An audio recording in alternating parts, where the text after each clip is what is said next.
ત્યારે સૌરાષ્ટ્રની વાત કરી લઈએ તો રાજકોટમાં પણ અહીંયા આજી ડેમ ઓવરફ્લો થવાની શક્યતા વધી રહી છે। નીચાણવાળા વિસ્તારના લોકોને એલર્ટ કરી દેવામાં આવ્યા છે।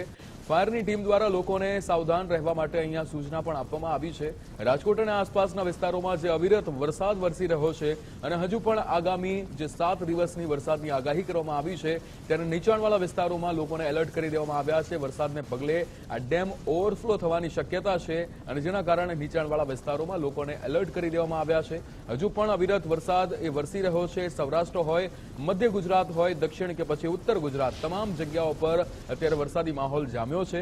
સામાન્ય વરસાદમાં જ રાજકોટની અંદર સ્થિતિ એવી બની છે કે તમામ જગ્યાઓ પર પાણી ભરાઈ ગયા છે। રાજકોટનું પોપટપરાનું આ નાળું કે જે પાણીમાં ગરકાવ થયું છે, પોપટપરાનું આ નાળું કે જે દર વખતે આ જ સમસ્યામાંથી અહીંયા લોકોને પસાર થવું પડે છે। રાહદારીઓને હાલાકી દર વર્ષે અહીંયા પડી રહી છે। વાહનોની અવરજવર માટે આ નાળું બંધ કરવામાં આવ્યું છે।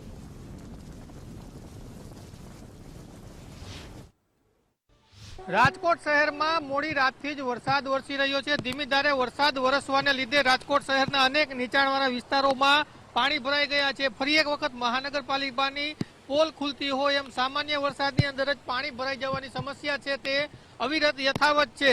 રાજકોટના જે પોપટપરાનું નાલું છે કે જે વર્ષોથી પાણી ભરાવા માટે પ્રખ્યાત છે, ત્યાં પણ સામાન્ય વરસાદની અંદર જ પાણી ભરાઈ ગયા હોય અને નદીઓ વહેતી થઈ હોય એ પ્રકારના દ્રશ્યો સામે આવી રહ્યા છે।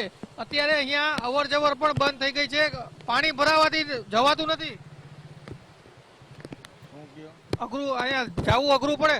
અઘરું જ છે। હવે આ લોકો કઈ કરતા જ નથી, કઈ કરવું જ નથી। આ લોકોને તો શું કરવાનું? સરકાર અત્યારે જીવના જોખમે જવું પડે ઓલી બાજુ। એ જ વાત છે, બાકી રસ્તો જ નથી બીજો એક ફરીને જવાનો। અહીંથી જ જવું પડે। સમજે? ચોક્કસ રાહદારીઓને ભારે મુશ્કેલીનો સામનો કરવો પડી રહ્યો છે અને જે પણ લોકો અહીંયા આવી રહ્યા છે તે ફરી પાછા જઈ રહ્યા છે, કારણ કે અત્યારે કદાચ કોઈને નીકળવું હોય તો પણ જીવના જોખમે નીકળવું પડે એ પ્રકારની પરિસ્થિતિ છે ને રેલનગરને જોડતો આ મહત્વનો અંડરપાસ છે અને ત્યાં દર વર્ષે આ પ્રકારની પરિસ્થિતિ સર્જાય છે અને મહાનગરપાલિકા છે તે જે પ્રી મોન્સૂનની કામગીરી છે તેના માટે તો કરોડો રૂપિયા ફાળવે છે, પરંતુ તેનું પરિણામ કાંઈ દેખાતું નથી એવું દર વરસાદની અંદર જોવા મળતું હોય છે। આ વખતે પણ જે રામનાથપરાનું જે અને જે પોપટપરાનું નાલું છે તે અત્યારે જ ઓવરફ્લો થઈ ગયું હોય એ પ્રકારના દ્રશ્યો છે। હજુ તો સામાન્ય વરસાદ રાજકોટ શહેરમાં છે ને એટલામાં જ જે રાજકોટ શહેરના અનેક એવા નીચાણવાળા વિસ્તારો છે કે જે પાણીમાં ગરકાવ હોય એ પ્રકારની પરિસ્થિતિ છે।